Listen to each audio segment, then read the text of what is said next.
নমস্কার, আমি দেবপ্রসাদ গাইন চলে এলাম প্রত্যেক দিনের মতো আজকেও কিছু গুরুত্বপূর্ণ বিষয় নিয়ে আলোচনা করার জন্য। বন্ধুরা, তোমরা ইতিমধ্যে সকল খবরাখবর কানে পৌঁছে নিয়েছ। সেই খবরটা কি? খবরটা একান্তই আমাদের প্রত্যেকের ভয়ের কারণ, শঙ্কার কারণ। 2011 সালের পরে যে সমস্ত এসসি কার্ড, এসটি কার্ড এবং ওবিসি কার্ড তৈরি হয়েছে, সেগুলো পুনরায় তদন্ত করার নির্দেশ দিয়েছে রাজ্য সরকার। তো অনেকেই প্রশ্ন করছেন যে আমি 2011 সালের পরে করেছি, আমার সার্টিফিকেটটা কি বাতিল হবে? দেখুন, বাতিল হবে কিনা এটা বড় ব্যাপার নয়। বড় ব্যাপারটা হচ্ছে আপনি সার্টিফিকেটটি কিভাবে করেছেন। আপনার বংশ পরম্পরাভাবে করেছেন, না আপনি পুরো ফার্স্ট জেনারেশন? এর মধ্যে আবার কথা আছে।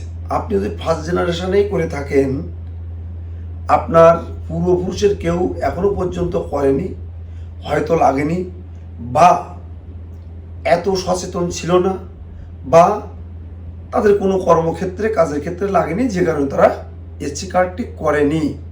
তো এখন আপনি নির্দিষ্টভাবে এসসি এবং আপনি সকল নিয়ম কানুন মেনেই আপনি এসসি কার্ডটি তৈরি করেছেন। তাহলে আপনার কি কি প্রমাণ দেখাতে হবে?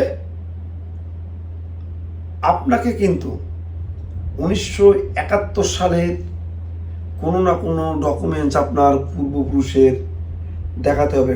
সেই কোনো না কোনো মধ্যে একেবারে প্রমাণ্য যে কাগজটি, সেটা কিন্তু জমির দলিল বা রিফিউজি কার্ড বাপ ঠাকুরদা দ্বারা চলে এসেছিল। এই ধরনের কাগজপত্রগুলো আপনারা জোগাড় করে রাখবেন। আরও কিছু জিনিস জোগাড় করবেন, যে মনে করেন আপনি অমুক রায় ফার্স্ট জেনারেশন আপনি করেছেন, কিন্তু আরও জিনিস আপনারা ঠিকঠাক করে রাখবেন যে ওই রায় নামের আর কার কার এসসি কার্ড আছে। তাহলেও তাদের সাথে একটু কথাবার্তা বলে টলে যে আমরা একই বংশের, একই গোত্র, আমরা এসসি, অন্তত আমার যখন ভেরিফাই হয় তোমাদের কাগজটা একটুখানি লিঙ্ক দেখানোর জন্য আমাদের একটু সহযোগিতা করবে। এইরকমভাবে আমাদের অনেক কিছু চিন্তা ভাবনা করে এগোতে হবে। আর অনেকে দেখবেন, আমার অভিজ্ঞতায় আছে, তারা কথিত হায়ার কাস্ট, কিন্তু তারা পঞ্চায়েত ভোটে দাঁড়াবে, এসসি সিট দেখা যাচ্ছে যে অমুক চক্রবর্তী বা অমুক ভট্টাচার্য, সেও এসসি কার্ড তৈরি করে ফেলেছে। আপনারা বিচার ও বিশ্লেষণ করবেন, সেই কার্ডগুলি কি থাকা আদৌ কোনো আইনত এখতিয়ার থাকে? তাই বলবো, বিশেষ করে আমার মতুয়া সম্প্রদায়ের মানুষ যারা পূর্ববঙ্গ থেকে চলে এসেছে, তারা তো আসার পরে যেহেতু কাগজপত্র আমরা তৈরি করেছি, Aadhaar card, voter card, ration card, PAN card, ব্যাংকের বই, জমির দলিল, তারপর পাসপোর্ট, এসসি কার্ড, আমরা যা কিছু কাগজপত্র তৈরি করেছি, এই সব কাগজপত্র নির্দিষ্ট একটা ভাবে তৈরি করেছি সেইভাবে আমরা সবাই মজে করেছি। মনে করো না, আমি দুদিন আগে এসেছি, এসে আমি যেভাবে করেছিলাম, পরবর্তীতে যারা এসেছে তাদেরকেও আমি সেই ভাবের ঘরে ঢুকিয়ে দিয়ে করেছিলাম। সেই ভাবটা কিন্তু, তো এই কাগজগুলো আমাদের যাদের কাছে আজকের দিনে আছে, একটু জঞ্জালের মতো মনে হচ্ছে। জঞ্জালের মতো মনে হচ্ছে। কেন মনে হচ্ছে? যারা একটু চিন্তা ভাবনা করছে তারা বুঝতে পারছে আমাদের এই ডকুমেন্টসগুলো জঞ্জালের মতো কেন আমি বললাম। তার কারণ এনআরপি এবং এনআরসি, এসআইআরে যে প্রভাব পড়েছে, ভোটার তালিকা গেছে। এনআরপিতে নির্দিষ্টভাবে আপনারা দেখবেন স্পাউস যখন বাছাই হবে তখন আমাদের অবস্থা কি হয়, আর যখন এনআরসি হবে তখন কি অবস্থা হয় আপনারা দেখতে পাবেন। তো আমরা যে সমস্ত জঞ্জালের মতো কাগজপত্রগুলো আমরা এতদিন তৈরি করেছি, করে ট্র্যাঙ্ক ভরে রেখেছি, বাক্স ভরে রেখেছি, যত্ন করে রেখেছি ভালো একটা ব্যাগের ভিতরে, এগুলো কিন্তু জঞ্জালের সমান মূল্যায়ন হবে। তাই এই সমস্ত কাগজগুলোর একেবারে স্বর্ণালঙ্কারের মতো মূল্যায়ন করতে গেলে আপনাদের কিন্তু একটি কাগজ তৈরি করতে হবে, যে কাগজটা তৈরি করলে ভূত ও ভবিষ্যতে আপনার আর কোনো কাগজ তৈরি করার প্রয়োজন হবে না। সেটা হচ্ছে সিএএ, অর্থাৎ সিটিজেনশিপ অ্যামেন্ডমেন্ট অ্যাক্টের মাধ্যমে যে আইনটি এই মহান ভারতবর্ষে চালু হয়েছে, সেটা শুধু আমাদের মতো উদ্বাস্তুদের জন্যেই চালু হয়েছে।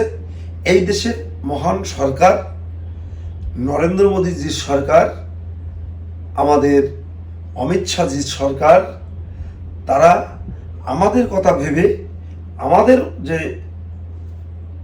দয়া করেছে, এখানে থাকার একটা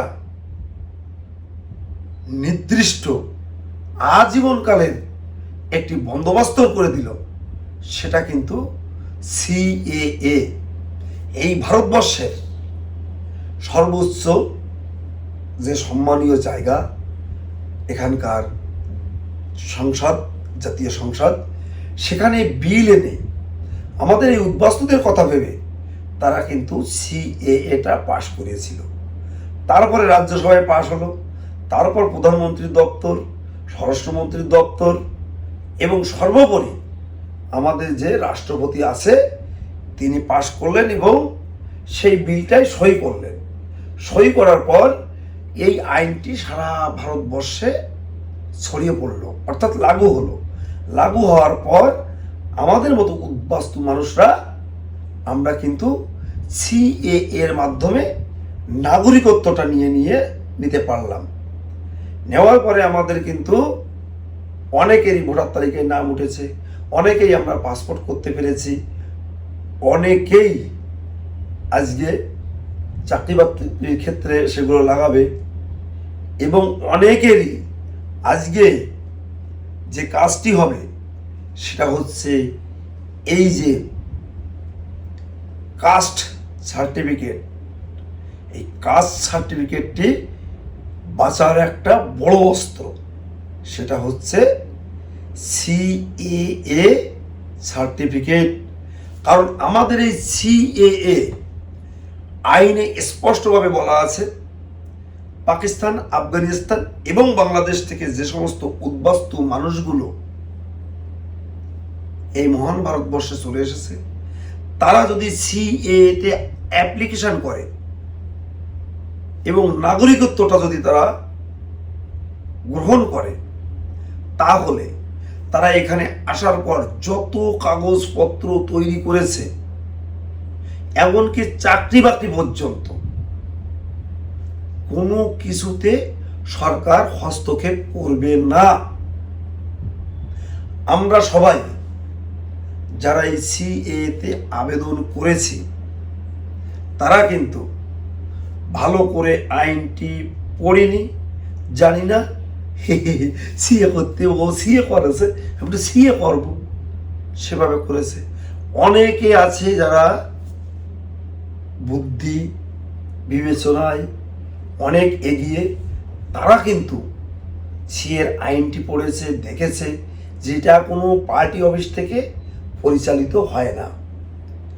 এই সিএর আইনের মাধ্যমে যদি আমরা নাগরিকত্ব গ্রহণ করি, তাহলে আমার Aadhaar card, voter card, ration card, SC card, তারপর আপনার ব্যাংকের বই, জমির দলিল, চাকরি বাকরি যা কিছু যেমন আছে সব কিছু আমার তেমনই থাকবে। তাই তারা কিন্তু সিএ এর মাধ্যমে ভারতীয় নাগরিকত্ব কার্ডটি নিয়ে নিয়েছে।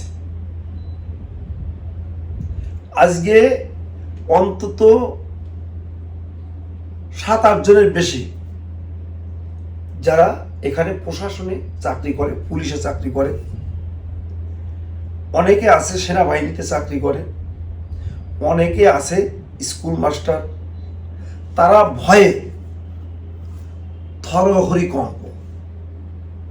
অনেকেই এসসি কার্ড দিয়ে পুলিশের চাকরি পেয়েছে, অনেকে এসসি কার্ড দিয়ে সেনাবাহিনীতে চাকরি পেয়েছে, অনেকে এসসি কার্ড দিয়ে মাস্টারি চাকরি করছে।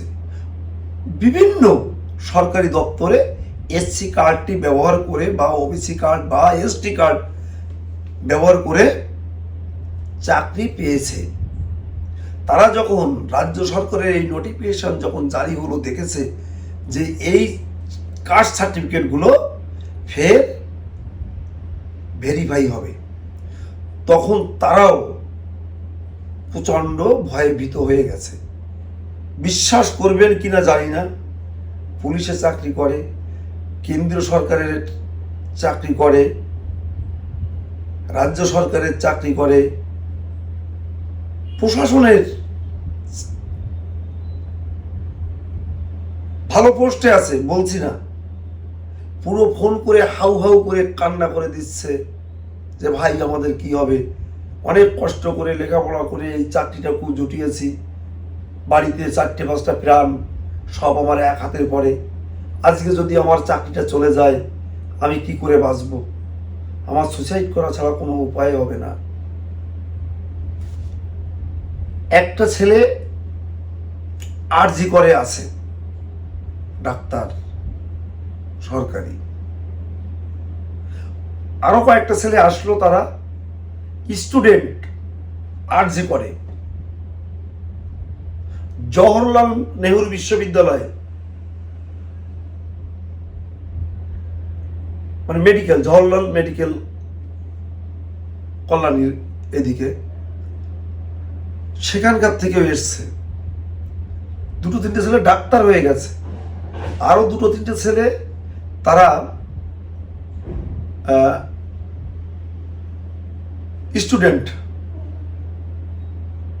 পুরো অঝরে কান্না করছে এসে, কেউ হাত ধরে কান্না করছে, কেউ বলছে দাদা আমাকে বাঁচিয়ে দিন। আসলে আমি তো বাঁচানোর কেউ নই, আমি আপনাদের কথাগুলো, আপনাদের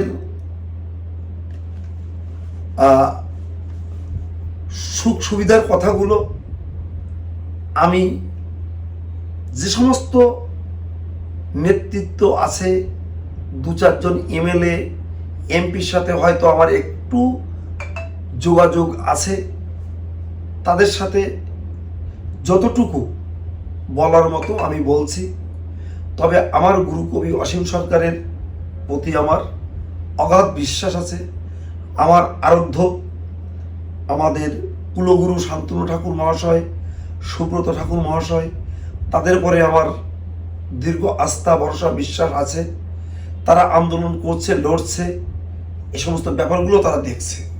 এবং সর্বোপরি আমাদের মাথার উপরে যিনি আছেন এ রাজ্যের মুখ্যমন্ত্রী, এবং তারও মাথার উপরে যারা আছে প্রধানমন্ত্রী এবং স্বরাষ্ট্রমন্ত্রী, এরা আমাদের এই উদ্বাস্তু সমাজের যে সমস্ত মানুষ এসসি কার্ড দিয়ে চাকরি বাকরি পেয়েছে, তাদের স্বার্থ এতটুকু ক্ষুণ্ণ হবে না, এ কথা আমি আপনাদের গ্যারান্টি দিয়ে বলছি না, কিন্তু আমি বলতে পারি যে আপনাদের স্বার্থ এতটুকু ক্ষতি হবে না। আপনারা চিন্তা করবেন না, যে যেখানে কর্মরত আছেন আপনারা আপনাদের কর্মে সুস্থ সুন্দর মন দিয়ে করবেন। তবে হ্যাঁ, আপনার জন্ম যদি বাংলাদেশে হয়ে থাকে, আপনার মা বাবা যদি বাংলাদেশে থেকে থাকেন বা বাংলাদেশে জন্ম হয়ে থাকে, এখানে আছেন, আমি আপনাদের কাছে আজকেও হাত জোর করে অনুরোধ করে বলছি, আপনারা সিএএ তে আবেদন করুন, সিএএ তে আবেদন করুন।